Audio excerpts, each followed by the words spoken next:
अब चलते हैं। आज हमारे साथ इस मंत्रणा में, इस बातचीत में एक और ख़ास मेहमान है प्रकाश दीवान .in के। हमारे साथ प्रकाश दीवान मौजूद हैं इस वक्त। प्रकाश से नमस्कार, कार्यक्रम में स्वागत है। और मैं इनफैक्ट मनीष जी से आपसे पहले जो विशेषज्ञ थे हमारे साथ, उनसे भी ये प्रश्न पूछ रहा था कि हम बहुत स्मूथ एक राइड में थे और लास्ट जून से तो स्पेशली हमने बहुत स्ट्रॉन्ग कन्विक्शन हमेशा देखा है। ट्रेडर्स हर डिप को ग्रिप कर रहे थे, बट हमारे पास अब बहुत सारी चीज़ें हैं।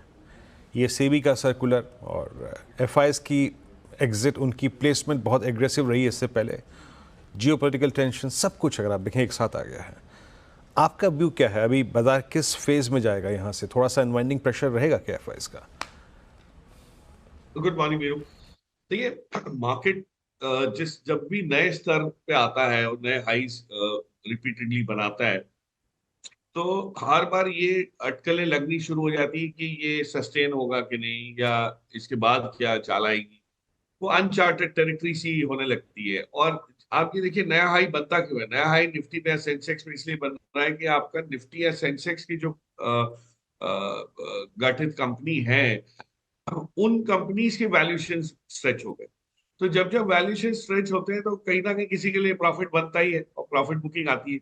बट मुझे निफ्टी में ये जो चाल आई 26,000 प्लस से वापस 25,000 पे हम आने की दौर कर 25,500 पे आ गए, डर इससे नहीं लगता। डर लगता है जो डिस्ट्रीब्यूशन हो रहा है। अगर आप पिछले 15 दिन या 30 दिन का डेटा देखें, उसमें एडवांस डिक्लाइन से एक बहुत क्लियर कट इंडिकेशन, ये एक ऐसा पैरामीटर है जो नॉर्मली हम लोग डेली देखते हैं, दिन भर देखते हैं, लेकिन उसका इवैल्यूएशन या आकलन कोई लॉन्ग टर्म बेसिस पे नहीं निकालते। बट मीडियम टर्म बेसिस पे देखेंगे ना वीरू, तो डिस्ट्रीब्यूशन अच्छा खासा हो रहा है। और मिड कैप स्मॉल कैप में बहुत सारी कंपनीज हैं जो ऑलरेडी 25-30% नीचे है अपने हाई से। तो निफ्टी तो 5% भी नीचे नहीं आया, लेकिन ये सॉरी 2% भी नीचे नहीं आया, लेकिन हम लोग ने स्मॉल कैप मिड कैप में गिरावट अच्छी खासी देख ली है। उसका कारण ये है कि जो रोटेशन हो रही है सेक्टर्स की, वो बहुत बहुत जल्द उससे हो रही है, पेस पे हो रही है। और जो ट्रिगर्स आ रहे हैं इंटरनेशनली, चाहे वो US inflation interest rate cuts को लेके हो, या ये जो ईरान और इसराइल का जो संघर्ष है, या यूक्रेन रशिया वाला पहलू है, चाइना के डायनेमिक्स हैं, सभी जगह से आपको ये दिख रहा है कि कहीं ना कहीं मार्केट इन ट्रिगर्स पे वल्नरेबल होता जा रहा है, वीक पड़ रहा है। तो पहले ये था कि हमारी अर्निंग्स ग्रोथ, लिक्विडिटी, मोमेंटम सब बहुत बरकरार था, तो ये सब इग्नोर हो जाते थे। तो कहीं ना कहीं ये पलड़ा थोड़ा सा, आप सही कह रहे, ईजिंग आउट होगा। वैल्यूएशन काफी स्ट्रेच है, तो यहाँ से नया पैसा लगाने में आदमी दो बार सोचता है, और सोचना चाहिए भी। I would believe there will be consolidation, थोड़ा प्रॉफिट बुकिंग आएगा, सेक्टर रोटेशन होगा। और जो इस साल से डिस्ट्रीब्यूशन हो रहा है, हमें ये समझना है कि हमारे पोर्टफोलियो का हुलिया क्या है। निफ्टी के नए हाइस में हम सेलिब्रेट करने लगे, लेकिन हमारा पोर्टफोलियो 25% नीचे है, उसका कोई मतलब नहीं। तो आपको कैपिटल प्रिजर्व करना, ज्यादा फोकस करना चाहिए। और बाकी की चीजें जो है उनको थोड़ा सा नजरअंदाज कर सकते प्रकाश, आप क्योंकि कह रहे कैपिटल प्रिजर्व करने की ज़रूरत है, तो चांसेस हैं हम यहाँ से आगे और फिसलेंगे। तो हैं। सिर्फ ये जियोपॉलिटिकल टेंशन्स के वजह से डर है, या फिर कहीं ना कहीं डर ये भी बन रहा है कि शायद ये Q2 नंबर्स में भी कुछ पॉकेट्स डिलीवर ना करें? Good morning Arshada. नहीं, हो सकता है। देखिए, नंबर्स में डिलीवरेंस अगर वीक रहती है तो मार पड़ना ही पड़ना है, चाहे आपके पास जो भी परिबल हैं जो पॉजिटिव है, मोमेंटम वाले हैं। उसका कारण है कि मार्केट या स्टॉक्स का बिहेवियर, जिसको हम कहते हैं, is a slave to earnings. मतलब अर्निंग्स के बलबूते हर चीज चलती है। उसमें समय थोड़ा सा लग सकता है, लेकिन अगर अर्निंग्स ग्रोथ अच्छी है तो स्टॉक प्राइस बढ़ेगी, और अगर अर्निंग्स ग्रोथ वीक है तो स्टॉक प्राइस गिरेंगे भी सही। मुझे जो लगता है कि कुछ पॉकेट्स जहां पे ओवर वैल्यूएशन है, उसमें अनफॉर्चुनेटली पीएसयूज है, जहां पे अर्निंग्स ग्रोथ की रफ्तार बड़ी नहीं है, ऑर्डर बुक की रफ्तार बहुत बड़ी। सो अर्निंग्स अगर आप देखेंगे तो कुछ सेक्टर्स में, कुछ कंपनीज में थोड़ा सा समय लगेगा, क्योंकि नेचर ऑफ बिजनेस ऐसा है। चाहे वो डिफेंस में शिप बिल्डिंग कंपनीज हो गई, एचएल टाइप कंपनीज हो गई, बीडीएल जैसे कंपनीज हो गई, और पावर में अगर आप देखिए तो बीएचईएल और सो आई थिंक अर्निंग्स थोड़ी सी डिसअपॉइंट करेंगी, तो मार्केट उसका वो लेगा, कॉग्निजेंस लेगा। और उस लिहाज से थोड़े से पोर्टफोलियोज में एलोकेशन चेंज होंगे। जहां अर्निंग्स इंप्रूव हो सकती है अर्षदा, वो देखें अगर, तो बैंकिंग में आपको इंप्रूवमेंट, जैसे पीएनबी ने अभी नंबर दर्ज किए, मुझे तो कोई समझ नहीं आया कि इसमें, मैं पीएनबी रेकमेंड नहीं कर रहा, बट पीएनबी में नंबर्स के इंप्रूवमेंट एक इंडिकेशन है कि काफी पीएसयू बैंक्स में इस टाइप का आपको हुलिया दिखना शुरू, चाहे वो कैनरा बैंक हो, बीओबी हो। तो इंप्रूवमेंट इन क्वार्टरली नंबर्स अगर आया तो वो बैंकिंग से आ सकता है, दूसरा केमिकल्स में से आ सकता है, तीसरा आपको हो सकता है कि जो इनपुट साइड और ये जो डायनेमिक्स चेंज हो रहे हैं उसमें मेटल्स में से आ सकता है, हाइड्रोकार्बन में आ सकता है। सो इस टाइप की कंपनी, इस टाइप के सेक्टर्स पे अगर आप फोकस करेंगे तो आपको अर्निंग्स के लिहाज पे एटलीस्ट सपोर्ट मिलेगा। अगर मार्केट गिरता भी है तो ये स्टॉक्स कम गिरेंगे या जल्दी चलना शुरू हो जाएंगे जब इंप्रूवमेंट आ जाए।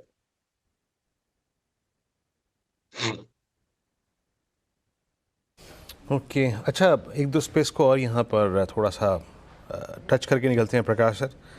ये हमने इस बार इंश्योरेंस स्पेस में बहुत स्ट्रॉन्ग मूव देखा, चाहे वो एसबीआई लाइफ हो, चाहे वो आपका मैक्स लाइफ हो, आईसीआईसीआई में बहुत स्ट्रॉन्ग मूव था। इसमें आपका इन तीनों चारों स्क्रिप्ट्स पे से आपका प्रिफर्ड कौन सा है इस वक्त?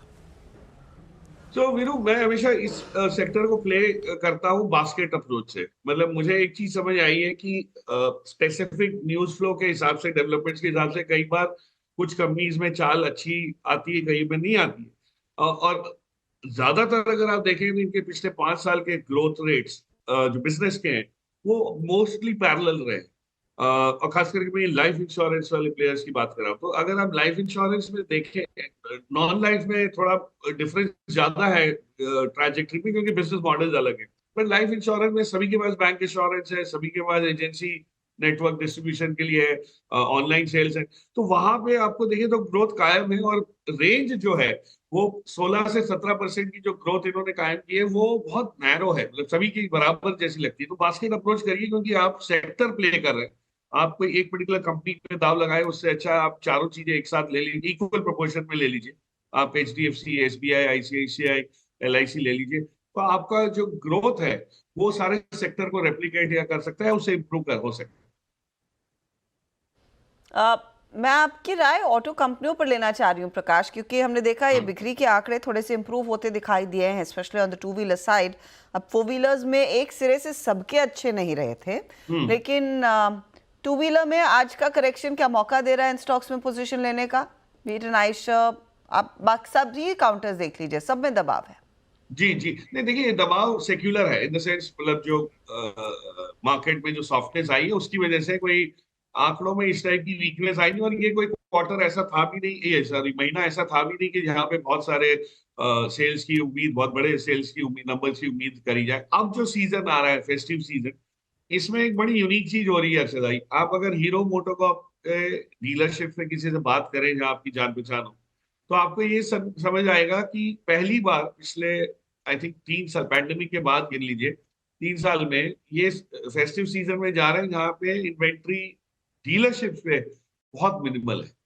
तो हो ये रहा है कि अब वो ट्रांसपोर्टेशन और लॉजिस्टिक्स के पीछे लगे हुए हैं कि भाई हमको जल्दी इन्वेंट्री आ जाए, क्योंकि अगर सेल पिकअप हुई तो कहीं ना कहीं इन्वेंट्री शायद आपको मिसमैच होने लगे या इन्वेंट्री की शॉर्टेज होने लगे। मतलब शॉर्टेज जैसा तो नहीं होता, लेकिन एटलीस्ट आपका वेटिंग पीरियड बढ़ जाता है, और उसमें कस्टमर का डिसीजन मेकिंग जो है वो कहीं ना कहीं आगे पीछे होने की होती है। तो हर एक डीलरशिप चाहता है कि भाई हमारे पास जो मॉडल की डिमांड हो वो हमारे पास रहे, और हम एक हफ्ते के अंदर उसको परिपूर्ण कर सके। अब इंटरेस्टिंगली फेस्टिव सीजन के साथ साथ एक चीज और जो बड़ा ट्रिगर मुझे लगता है हो सकता है, वो है इंटरेस्ट रेट घटने की प्रक्रिया। अगर कहीं ना कहीं ये अंदेशा आने लगा मार्केट को कि जनवरी में, अगर not in October November, RBI अगर थोड़ी इंटरेस्ट रेट सॉफ्टनेस की बात करते हैं, तो लोन्स जो हैं वो उसकी कॉस्ट आपकी कम हो जाती है। और टू व्हीलर में प्राइस सेंसिटिविटी बहुत ज्यादा होती है, आपकी ईएमआई अगर घटती है तो अफोर्डेबिलिटी पे काफी, उस दायरे में काफी लोग आ जाते हैं। तो आई वुड बिलीव वो बड़ा ट्रिगर होगा। तो अगले 6-8 महीने बहुत पॉजिटिव हो सकते हैं। अब मेरा मेरा क्या मानना यह है कि हीरो मोटो में जगह ज्यादा है रूरल इकोनॉमी में पिकअप या डोमेस्टिक इकोनॉमी के पिकअप की वजह से। आइशर और टीवीएस थोड़े से नीश प्लेयर्स हो गए, और बजाज एक्सपोर्ट से कमा रहा है। तो आई वुड बिलीव हीरो मोटो अभी मार्केट का व्यू थोड़ा हीरो के लिए अलग है, बट आई थिंक एक कॉन्ट्रा बेट हो सकती है, यहाँ से अच्छा आपको मूव मिल सकता है। मैं इनफैक्ट रखना चाहूंगी, परहैप्स वो व्यू बदले हीरो मोटो या फिर दूसरी कंपनियों की तरफ। ओला इलेक्ट्रिक, जिसको लेकर काफ़ी एक्साइटमेंट था, पहले तो स्टॉक लेकर आई है, कहाँ लिस्ट हुआ और आज हम देख रहे हैं फिर से 100 के आसपास ट्रेड होता हुआ। ये जो बिक्री के आंकड़े आए हैं उसमें साफ दिख रहा है कि सितंबर का महीना perhaps was the worst for the company. एक लोएस्ट मंथली सेल्स देखने को मिली है और 49% का मार्केट शेयर जो फर्स्ट क्वार्टर में इनका था वो डिप होकर इस महीने के अंत तक 27% पर आ चुका है। तो बेसिकली इनको टक्कर मिली है दूसरी कंपनियों की तरफ से, जिसमें हीरो का प्ले है, जिसमें टीवीएस का प्ले है।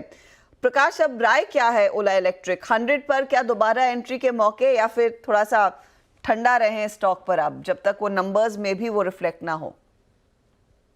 देखिए, ये जिस ऊंचाई पे पहुंचा था आईपीओ के तुरंत बाद, उसमें एक लो फ्लोट का फैक्टर बड़ा था। फंडामेंटल डिमांड तो मुझे नहीं लगता इतनी थी कि लोग चाहें कि ये हमारे पोर्टफोलियो में ऐसा रंग ला दे कि आगे चल के लॉन्ग टर्म में कोई फर्क पड़ेगा। कंपनी के ग्रोथ या इस सेक्टर की ग्रोथ को लेके ही अभी क्लैरिटी नहीं है कि कितनी फास्ट ग्रो हो पाएगा और उसमें मार्केट शेयर कैसे बटेगा। मुझे नहीं लगता है इसको लेने में, मैं तो बिल्कुल लेने की राय नहीं दे रहा हूँ, बट किस भाव में लेना, अगर किसी को कंपल्शन है ही, अगर लेना ही है तो of course closer to issue price would be a better rate.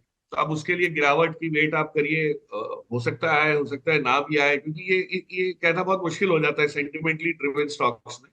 Fundamentally I think it is definitely थोड़ा सा एक्सपेंसिव रहा है, और जो लोग ऊंचे लेवल्स पे फंसे हुए इसलिए मैं बोल रहा हूँ कि वो ये गिरावट देख नहीं पाएंगे, क्योंकि आपने 123 पिछले महीने 123 था, आज 100 है। तो ऑलरेडी आपने एक महीने में इतना लॉस देखा है जो हम लोग तो सारे साल के पोर्टफोलियो में देख के घबरा जाते हैं।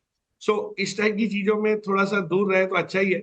और लेकिन अगर फंस गए तो एवरेज करने की कोशिश ना कीजिए। इस बाय सिंपल डिसीजन। सबसे ज्यादा सवाल मुझे यही आते हैं जब भी मैं लोगों को मिलता हूँ कि एवरेज करेगा कि ये वापस ऊपर आएगा तो हम लोग प्रॉफिट में आ जाएंगे। जो चीज सही नहीं है उसको एवरेज करना बिल्कुल मार्केट के लिए एक मार्केट का असूल होता है कि what is not very great in terms of long term quality, उसको आप ज्यादा एवरेज की चेष्टा ना करें। पुराने भाव पे या तो लॉस बुक करें या उस भाव पे आके एग्जिट करें। ओके, और 76 उसका इशू प्राइस था, अगर आप लोग भूल गए हो तो। शुक्रिया प्रकाश हमारे लिए समय निकालने के लिए, and have a good day.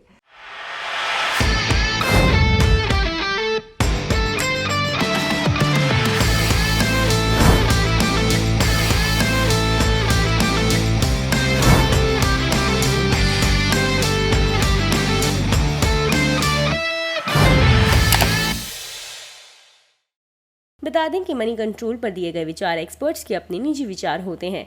Website या मैनेजमेंट इसके लिए उत्तरदायी नहीं है।